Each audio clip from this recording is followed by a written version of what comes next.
2 de abril, e hoje eu venho para passar a mensagem para você do Exu do Lodo.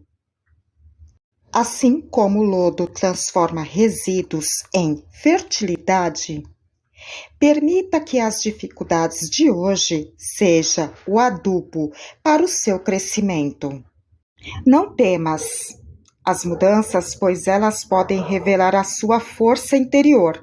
Deixe para trás os padrões negativos e as emoções tóxicas que o prendem. Permita que a energia do Exu do Lodo limpe e purifique o seu ser, abrindo espaço para o novo. Axé. Beijos.